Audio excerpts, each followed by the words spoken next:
from what I've read about Rogan, he doesn't even have like that. He might have a Possibly. passive interest in it, but not even that. Would you want to chat about? I don't know if you already talked about it, but the Rogan stuff fascinates me. So there's that story of the day. Mm-hmm. Is that something interesting to you? What about it? So I think it's very interesting that there's been a lot of people who are offering the Bernie should condemn him, or Rogan is dumb, or Rogan is the avatar of the moderate voters. We should respect his views and blah blah blah. I think it's very interesting how we're seeing what people's perspective is on it, because like Rogan is kind of a he famously did like he was an MMA guy before the internet, but he became popular and well known because he was kind of like the first internet podcaster for like a more general audience of young men, and then he kind of became more popular because he was famous for bringing on a lot of right wing people and stuff like that. Like I know Jordan Peterson was his famous one, but I think there's a bunch of people that you probably more familiar with than I am that he had on his podcast, Mm-hmm. and that brought about his rise. And what I think is interesting, there's now like there is both a like left wing and right wing debate right now, at least in terms of the Democratic Party, over how, because Rogan like implied like you'd vote for Trump now, what that means. So, what's your perspective on that, based on your as a fellow internet citizen? What do you think of Rogan suggesting to his audience that he'd vote for Trump? I mean, I think it's pretty dumb, but I mean, Rogan comes off as that kind of way. I mean, it's not surprising that Rogan would have this view. Like, it's nothing that surprises me. Um, yeah, I don't know. He seems kind of like yeah, like he'd be like a kind of guy who'd be like super big about populism. Like, he seems like the kind of guy where if you were to tell him the right conspiracy theory about like, UFOs or some shit, that he'd buy into it. That's just how he comes across to me, I think. Especially if you're on the DMT all the time. Sure, maybe. Yeah. So yeah, I mean, I'm not like especially shocked or surprised or anything about it. I'm not gonna lie, I kind of was like, he seemed to have been moving away from Trump in the past few years, at least from the little bit of stuff I read about his recent content. I don't agree. I think But that he tends to just kind of sort of go along with whoever is his guest at the time. That's how it always feels to me. oh, Yeah. no, I've only watched a couple of his episodes, Mm-hmm. so I'll take your perspective on that. That is interesting, though. Like someone that is kind of hailed as like an id of like of quote like youngish white men ish, that he does just kind of go along with whoever he talks to last. Yeah, I mean, I don't think it's that crazy to think that. I mean, there's a lot of people that act in that manner, no? So partially because I think we discussed this a bit. Do you think this is a demonstration of like Rogan is like a hobbyist when it comes to politics, or do you think this corresponds to some other larger strain our Yeah, by sociocultural definition, he must be a America? hobbyist. Rogan's not really too concerned about getting any particular person elected, and Rogan isn't really too concerned about the outcomes of said any election on a personal level. It's more just like a kind of like this is what you do recreationally, is like follow this kind of stuff. Mm. To be clear, I don't think that being a hobbyist is necessarily bad either. Like, I would consider myself a political hobbyist. Like, I'm not super invested in getting any particular candidate elected, and none of the outcomes of any of these elections have really that huge of an impact on me personally. So I don't think that necessarily being a political hobbyist is a bad thing. But I mean, like, I would say I don't think Joe Rogan has like a vested interest in securing political power for any individual entity or for any collective entity. I don't think it doesn't seem to be the case. See, well, that's a wider definition. If I recall, I think we disagreed on the concept of hobbyism, which I think this offers an interesting lens for this discussion. Okay. In my opinion, like what separate Joe Rogan is apolitical, and that kind of lines up with his perspective of who the coolest or most transgressive, or the person that most personally appeals to them through personal characteristics and relationships, Mm-hmm. is Let's someone be he real supports. clear real quick. When you say Of course, apolitical, you mean not conservative or liberal, not Republican or Democrat, right? yeah, like their politics are apolitical. They probably outside of a few like very personal issues, Mm-hmm. like if I imagine if someone someone who out of nowhere came out like said they wanted to like push like a DMT tax subsidy, that would probably get support, not because like that person, Joe Rogan, was politically interested in this person, but because that person offered something that directly, personally, ideologically appealed to Rogan on like a almost like a selfish level. What I think is interesting is at least from what I've seen of Rogan, what I've read of Rogan, like if you asked Rogan, at least when he's playing into his own personal character on his show, he would, how could you better this country, or how could you better the world, or the people around you, etc. Mm-hmm. He might be able to offer you an opinion based on what you were talking to previously, or he might not. Now maybe that's because of like the relationship he has with his guests. But I imagine, at least from like my discussion with you or some or other people on like Twitch or just overall, like I think if I asked you like, Steven, what's one policy just off the top of your head you think that if you could snap your fingers and pass it would improve the most amount of people? Mm-hmm. What do you have an idea of, like something you would want, like you think that could better the lives of the average person? Yeah, of course. It doesn't necessarily need to be a person, but it's just like something. Yeah, things that would improve the general well-being of most Americans. Yeah. Well, but most people can't. That's a policy idea, and I think the issue is a lot of like my disagreement with you is I think political hobbyism. It's apoliticality and it's policy focus. The Yeah, I reason guess apolitical people be okay, go on. there's not much of point in debating the definition of political hobbyism. Like I can just as easily work off yours Fair as enough. mine. Like yeah, as long as we're not assigning like moral weight to them and then trying to see what we can Oh shoehorn yeah, into no. it. There, yeah, yeah. So sure. I mean, like using Oh your definition. I mean, like obviously I'm more informed than the average person on like certain political issues, and I have like prescriptions for politics. Sure. Yeah. well, I don't know if it's informed. Like I think a lot of people, the reason like single payer healthcare is so popular, the Medicare for all or the Bernie healthcare proposal, whatever it Mm-hmm. is so popular. It's a policy prescription the average person believes and understands and supports, or a lot of people do. Mm-hmm. And it's simple. They don't know the exact details it's going to do, but they say single payer healthcare gives healthcare for everyone that betters lives of everyone. Like they understand that policy. They might not be super informed, but they understand that policy. Yeah, of course. Yeah. From what I've read about Rogan, he doesn't even have like that. Possibly. He might have a passive interest in it, but not even that. Hmm. So I think what this gets into is like there's a large group of people in America who are apolitical, who are inspired or interested by the most transgressive or just interesting character. Like this is the theoretical some of the appeal with Trump. This is theoretically some of the appeal with Bernie. These are the people who say things like "I like Trump because it tells it like it is," basically, right? These types. Yeah, but like a lot of those people voted for like Bush over Gore because of a similar attitude. A lot of those people voted for Obama over McCain for a similar attitude. Like it's a personal characteristic more. Like sure.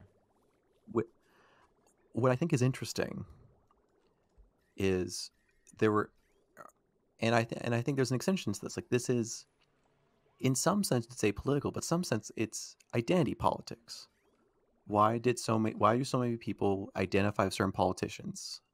It's because they believe they can empathize with them because they're so similar to them, or they have a similar life story to them. Sure. This is the theory. This is the theory behind why, like, oh, we need a working class president or something like that, or so I want to. Yeah, that's always been a really strange thing to me is that people want a president that's just like them rather than somebody that's significantly better than them, which is what you should want in a leader. But yeah, it's the obsession. Yeah, like you hear this in a lot of political rhetoric, like Klobuchar. You know, like, oh, I'm just like you. I'm from the Midwest, and blah blah blah. And then even Trump, to some extent, tries to appear as an everyman as much as he can. Yeah, despite the fact that sometimes these people are like millionaires or billionaires or career politicians or whatever. Yeah. Well, the reason for that is people want someone they can trust, and people trust people who are like themselves. Yeah, that are relatable. Yeah, of course. Like, yeah. It's the famous example of like why pretty consistently whoever the politician's home state is on the presidential level, they typically win that. Usually. At like not all the time though. Yeah, Warren usually. Destroyed in well, the primary. Oh my God. Yeah, I know what you mean. Well, yeah. Well, we're talking the presidential politics level, or like larger regional politics. Yeah. And so like that personal life story is what gives people their appeal. It's a personal attitude, it's a narrative. You can debate what that means, but I think this is kind of the core theory of populism with a less negative connotation. Like if we examine like what populism is, it's a big movement. It's mass movement based politics that focuses on allowing something simple for people to identify around, usually a national candidate or something like that. That they can identify with. That was the whole pitch to like like the strongest pitch Bernie had was, I'm like your cool grandpa who took you out to ice cream when you were a kid. Like that was a lot of his core strength and pitch to a lot of people. Like it was like, yeah, you like him because he's for single payer healthcare, but like he's your nice grandpa, and that related to a lot of Yeah, people. for sure. I think But AOC even said that. Didn't she say she's like yeah, Bernie's the country's grandpa or something, or Grandpa yeah, Bernie? She said that, yeah. and for comparison to like AOC, she very much is the lifestyle and attitude and perspective of a lot of young people. Go to college, work as a bartender. It's like college degree. Oh man, well I'm like it's like that's something relatable. Mm-hmm. But for comparison, like Clinton's whole pitch was she tried occasionally to like be like, I'm your mom, or I'm your grandma, or something like that, or I'm your cool aunt. Mm-hmm. Like her pitch was like she has a strong resume, or she had these great skills, these great experiences, these high stats, whatever you want to call it. Mm-hmm. What I find interesting are the people who I knew who were the strongest Hillary Clinton types. And I'm saying this because I worked with some of them. It's like that. Like, so Bernie Bros like don't condemn these people. Like they worshipped and loved Clinton partially because in the 80s their boss was sexist towards them. They were the ones being progressive for like not wearing a skirt in like the 80s or 90s or even the early 2000s. Like there were women, maybe not young women per se, but there were women who empathized with that and understood that. Mm-hmm. And I do condemn certain leftists for not getting that. Like there's a reason that certain women empathize with Clinton that way. Mm-hmm. What I think is interesting is I don't know how, if we accept that like identity politics is just kind of like a vehicle for apoliticality, how do we move past that? Or do we need to accept that this is the way the world is, Well, and my understanding it's for just hard? populism is that typically it comes and goes in cycles. That you get a politician that comes around, they're anti-establishment, they're talking about how the system's failed, everything's horrible, et cetera, et cetera, et cetera. And then they come in with grandiose promises, but they never, ever, ever pan out. Like systems are the way they are for reasons that are more complicated than just everybody's against the little guy. Capitalism is evil. All businesses and landlords want to fuck it. Usually it's a little bit more complicated than that. So usually a populist comes into office, they can't get shit done. And then eventually people are like, okay, this sucks ass. Like, let's just go back to doing what we were doing before because this guy's clearly fucking clueless. And that's generally like We'll the see. trend for it. We'll see. This is where I might disagree with you. I think populism is like, if we're in that version of populism, I think that's an aesthetic essentially. Like, actually, in terms of like people's ability to empathize with a politician, it's something they can look at and relate about. Like that. That's what made Obama so powerful. He was the first major politician that African American men, but just overall, like everyone who was, a lot of people who weren't white could deeply empathize with because he lived that experience. Mm-hmm. Similar thing for George Bush. Like he kind of offered this. He was both a Texan he was both a Texan good old boy who you could have a beer with, and he was somehow also an Ivy Leaguer that was the smartest man in the room. Mm-hmm. Like all these people they were popular. I mean, yes, we get into the semantics of Bush didn't win a popular election, but they were popular, Mm-hmm. and they had this popular rhetoric that allowed them to be empathized with. Like if you I think might remember it better than some of your audience. Like, do you remember like how Obama ran for office as president? Like he was a chill guy as well, like the next Bill Clinton kind of. yeah, yeah, but he ran there were like famously I think he did code switching, if you remember that. That was always something very interesting that people noted he would do. Mm-hmm. But like when he talked, but like specifically like it was like they would talk about how he was both like an activist, like a local city activist, but he was also like a Harvard educated law professor. And those were designed to appeal to very different audiences, but that gave him empathy. That gave him enough empathy to win him the majority of the Democratic Party, Mm-hmm. and about 55% of the electorate on the presidential. So now the questions of being, if we accept that just regardless of most politicians, they can't get done what they want done, and then we'll come back to this topic in the future. Actually, I think Mm-hmm. if identity politics is just populism, just you have to choose which identity do you decide to advertise is the most popular. What else options are there? It seems that Clinton, who was the most policy candidate in theory, and lost. Okay, wait, hold on, before, because I'm going to get confused a little bit. So Go on. there's distinctly a difference between populism and just popular rhetoric or being popular, right? Well, this is where. So what makes Obama 2012 is Obama 2012 a populist? No, not at all. I don't believe so. Why? What makes him not a populist? Obama seemed to run on working within the system still. Like he talked about like unprecedented transparency and like hope and change, but it was still like change within the system. Like it was still very much a like a work within the system kind of rhetoric. Obama never came out saying that like everybody was against you, everybody's out to get you, like somebody like Bernie Sanders or Donald Trump does. I don't think Obama was a populist at all in 20, maybe in 28 a little bit because he kind of sort of seemed like an outsider, but even so, I don't think it was even remotely as populist as say like Bernie Sanders or Donald Trump are. I don't think.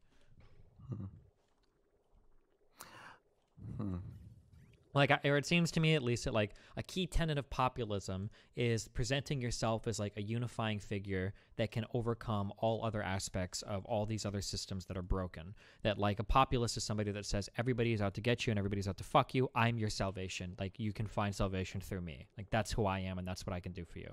That seems to be like that's my understanding of like what a populist candidate is. So if you look at somebody like Bernie, right? Bernie says, you know, like all the elites are out to get you, all the big businessmen are out to get you, landlords are out to get you, corporations are out to get you, the political system has failed you, like everything is against you, but I can change things, right? Or Donald Trump says like all these elites, the swamp, everybody in Washington, all the other politicians, you know, the big companies at the border, Mexico, China, everybody's like, but I can help you, right? That's what populism is about. It's identifying yourself as like, I'm the guy that can save you from all these broken systems that are against you.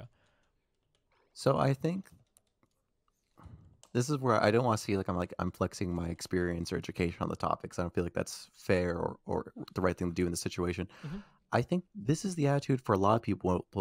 What it's called like anti-Washington rhetoric. Often it might be widely described as anti-establishment, but this is like known as anti-Washington rhetoric.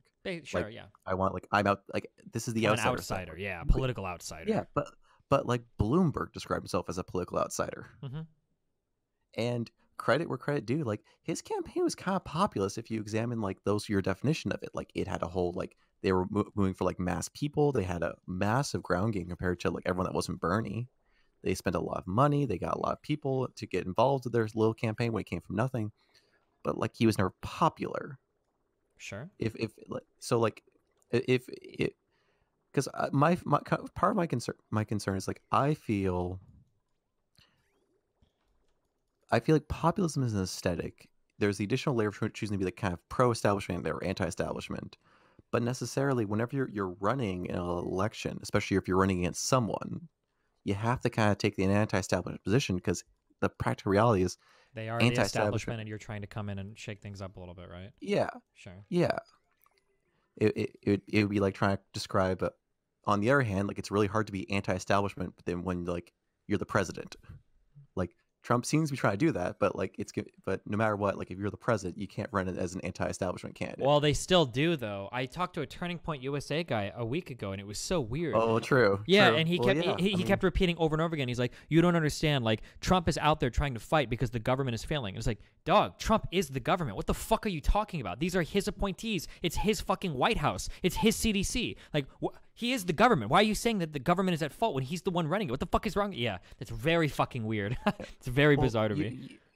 You know what Turning Points USA is, right? Like in terms of like what it was designed to do as an entity and stuff like that. I don't know what it's designed to do, but I'm familiar. Charlie Kirk seems to basically be like a new, like a post-neoconservative, whatever comes after that, like an like a Tea Party extension kind of thing is how I view them politically. Yeah, at least Charlie Kirk. He's Charlie Kirk and Turning Point USA. They're right wing watch has some great write ups on them, but they're a fairly interesting organization. Their primary fundraiser is the guy who owns Foster Freeze. So if you eat at Foster Freeze, you're supporting Turning Points USA. Okay. But so no, they're a right wing propagandist group trying to organize, in theory, conservative young people. It's a fairly interesting thing. It's bought and paid for, but like they have a solid system organized. What's clear to understand though is like they're trying to kind of like manufacture a populist movement, and in my opinion, like what you're describing the guy was doing, like I would say he was like propagandizing. Do you disagree with that choice of words? I mean, he probably was, not intentionally. Propagandizing generally implies there's an intent. I think he just does it because that's how their brains are working at this point. But yeah, for sure, I can understand that part. So he was spouting propaganda. He might not consciously know. But yeah, he for was sure. Sharing regurgitating. Yeah, okay. 100%. Yeah. Okay. So if enough people believe it, Mm-hmm. because enough propaganda suggested it, Mm-hmm. can Trump claim to be running in as a anti-establishment Yeah, of course. candidate? Yeah, he still could be. Yeah, be stupid as fuck, but most people wouldn't see it that way. Yeah, for sure.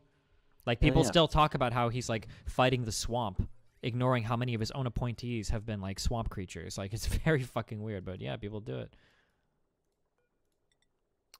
So part of the issue, the one thing I'm afraid of for the Biden campaign or whatever the Democrat is like they might try to run as they might try to challenge an incumbent president as quote the establishment, which I'm really not sure how effective that's going to be. Like I think you and I've discussed this. Like I'm not like a I completely disagree with the Bernie or Busters, whatever. I do Mm-hmm. think regardless, like short of it being I guess Erwin Rommel, I think most breathing human beings with two brain cells would be an improvement on Trump. For sure.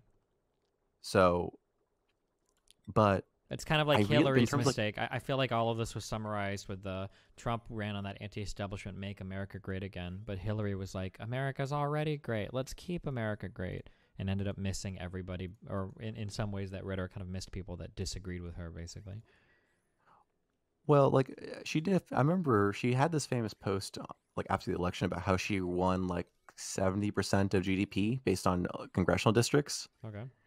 and it was something ridiculous. Like she won. Not only did she win a majority of the population, but she won a majority of the country's wealth Mm-hmm. in terms of like examining that, which kind of went to show you that electorally speaking, a majority electoral power is in the hands of the politically less wealthy, but then but they vote for the campaign, the party that is in theory a pro wealth party, or what it gets into what you define the Republican Party as. Mm-hmm. What I wonder is or what I'm concerned by is I'm afraid that whoever, at least if the Biden campaign is it, if the Biden campaign will repeat the failures of the Clinton campaign. Now, regardless, even if they decide to, I'm still going to fight for them because, again, improvement over the Clinton people Mm-hmm. or over the Trump people. Yeah. But I really don't know, like strategically, if they are making the same mistake or not. Like, it seems like it would be pretty obvious if they did, but I mean, they're definitely coming in as establishment candidates, right? Like Biden himself is literally banking so much on his prior relationship with Obama. It's like a huge point of his campaign. So I mean, is that appealing? There's a lot of talks in I marketing mean, and it seems to analysis I've be, read right? to like how you.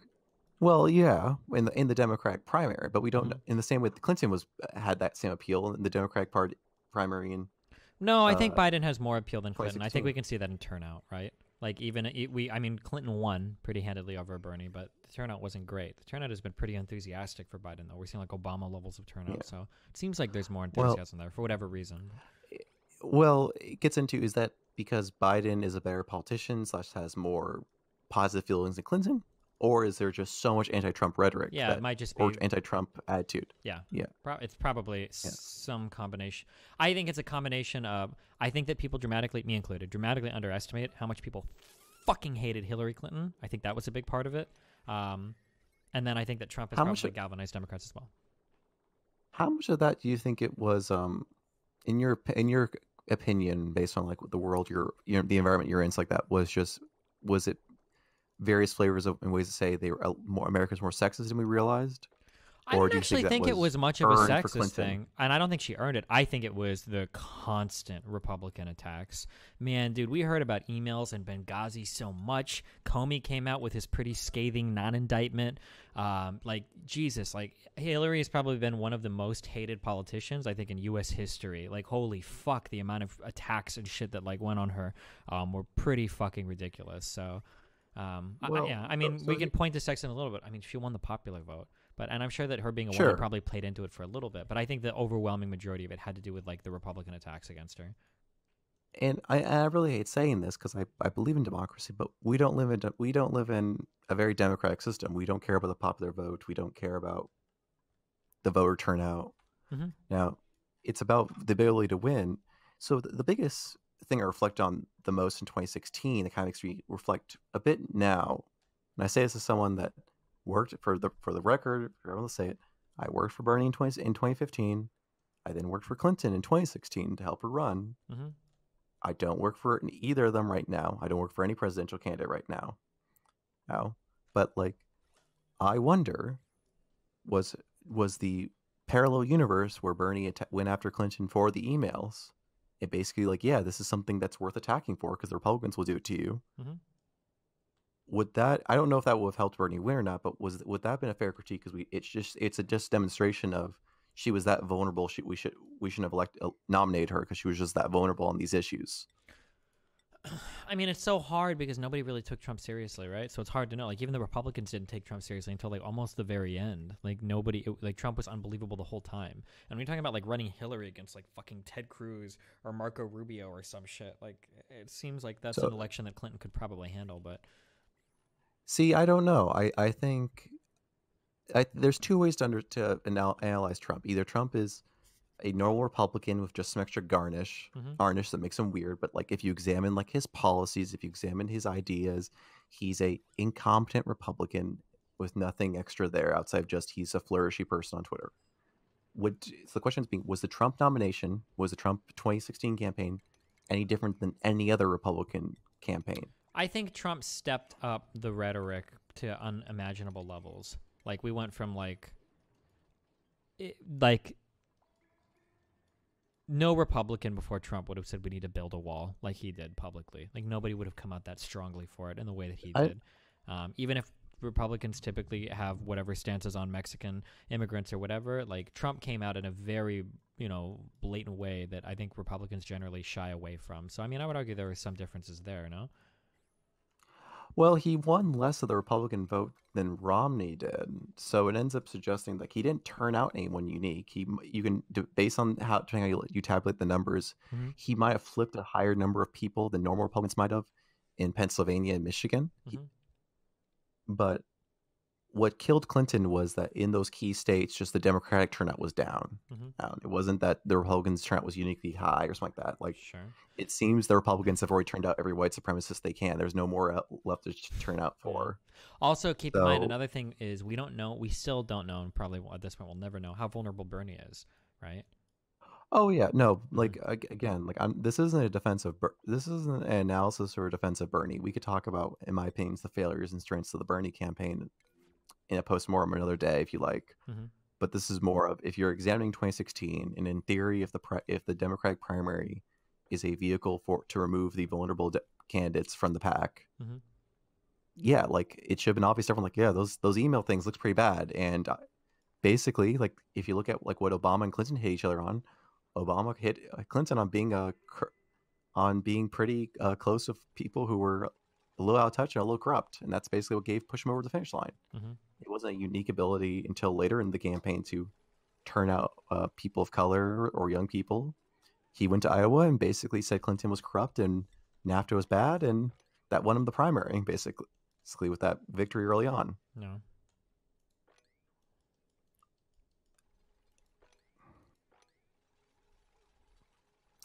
So if Biden is the best version of kind of like that moderate Democrat that Clinton couldn't be, I mean, obviously the thing that makes this election unpredictable is no one knows what COVID-19 is going to do to the election. Like, well, Trump's even without that, the election is still fairly unpredictable. Like, it's hard to say how anything is going to work once we hit the general. Yeah, there's a lot of, I mean, there's been a million books written about the failure of the Kerry campaign. That's in the back of the mind. That should be in the back of the mind of every Democrat who is voting for Biden, because a lot of people thought Kerry was going to be the person that would beat Bush, and he got destroyed. If you remember and it's like that. What's interesting is, have you ever heard the phrase "only Nixon could go to China"? Nope. Do you know what it's in reference to? Nope. Okay, so we're going to put on a history hats class. So during the Cold War, Nixon famously went to China and opened up diplomatic relationships with, quote, communist China with America. Okay. Nixon was the famous, like, he wasn't McCarthy. He wasn't number one in terms of the Red Scare, Red Hunt of McCarthy. He was like number 2 or 3. So he was like the red chaser of that era of the congressional politics. His rise to power was on the backs of like being the anti-communist.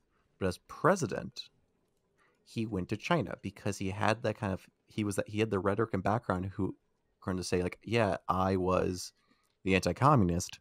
Now I'm going to go to China and open them up to trade and capitalism and diplomacy, and I'm going to take pictures with all the Chinese leaders. So the phrase like only Nixon can go to China is basically a description of like only the most extreme person on one side can accomplish the goals of the other side of the spectrum. Mm-hmm. This is sometimes used in modern American politics, suggesting that only Obama could enforce the Patriot Act, could push as far as it was. Only a liberal Democrat could push a incredibly regressive spying system on America. Mm-hmm. That's sometimes used. You can debate what that means, but that's a good modern example, essentially. That, or on the other hand, no, let's see. Those are the best examples that come to mind.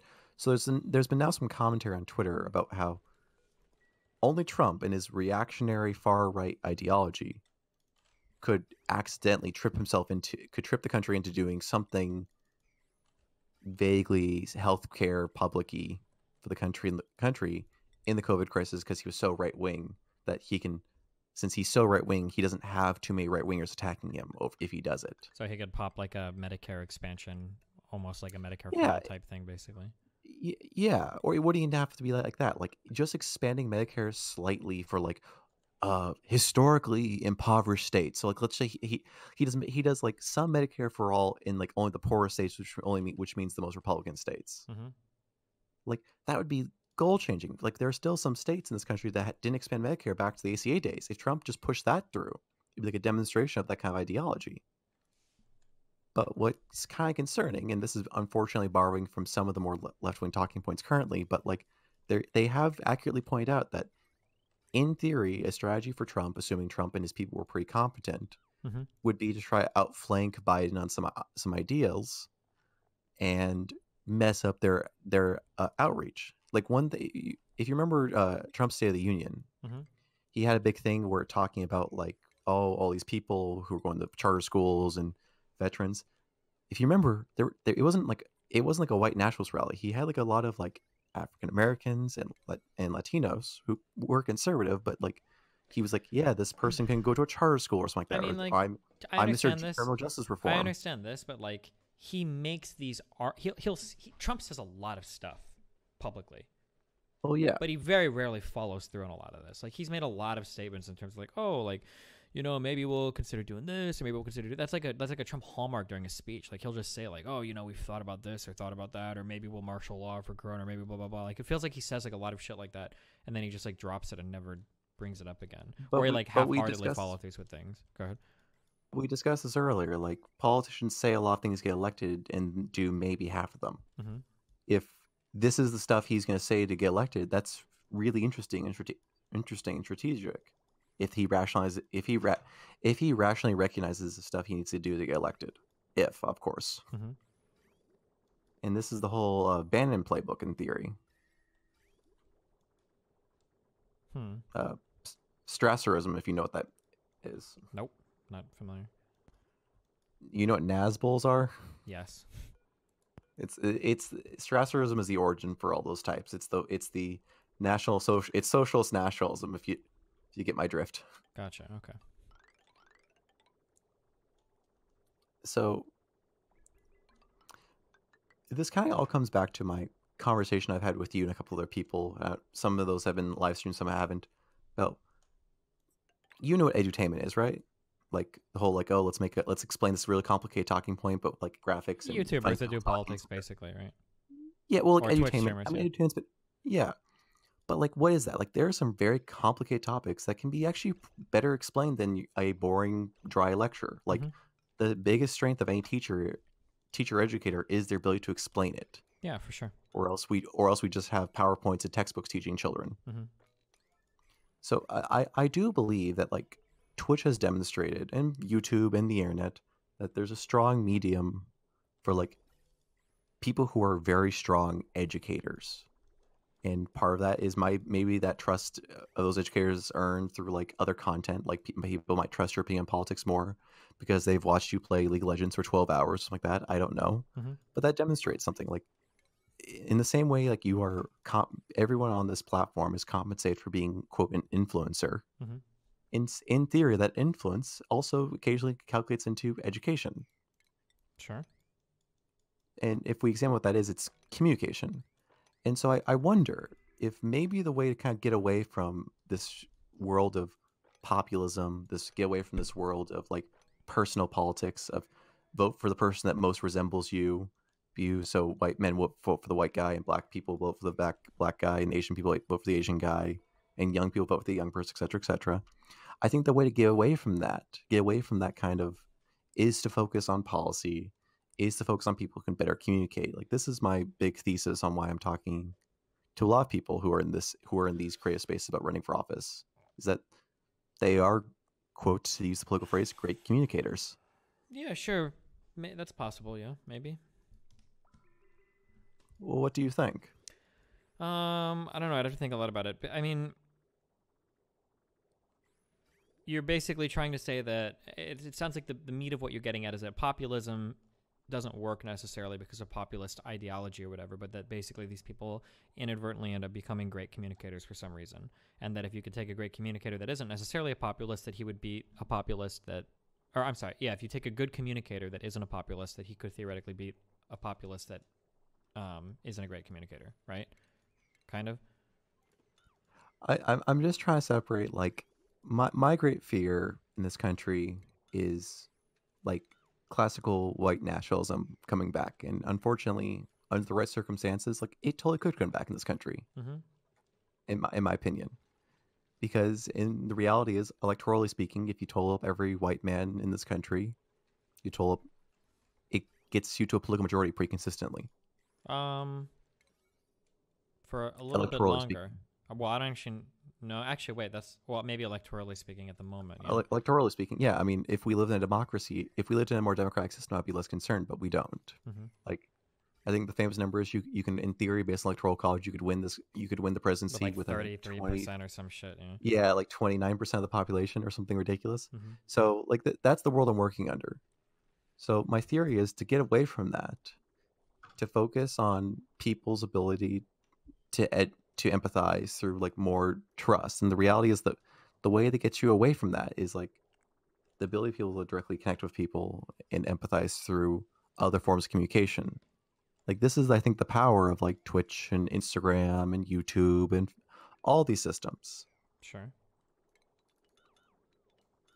Yeah, I don't know. Maybe yeah.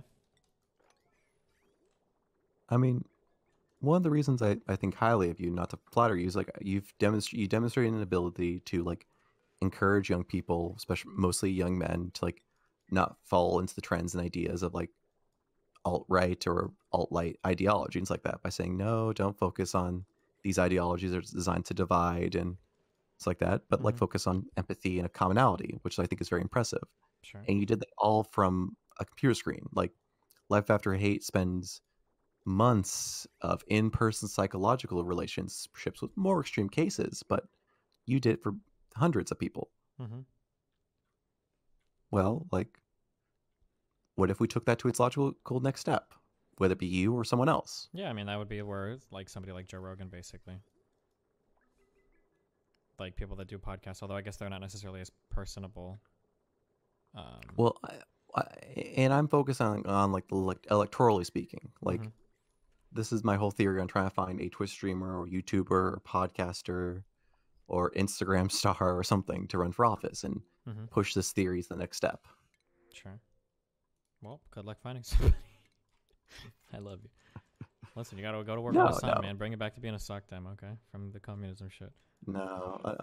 Unfortunately, I've learned the hard way that a lot of communists are mysteriously are late on paychecks often, and that's kind of burned me personally on some history with some of them. But hey, if he answers one of my emails, who knows?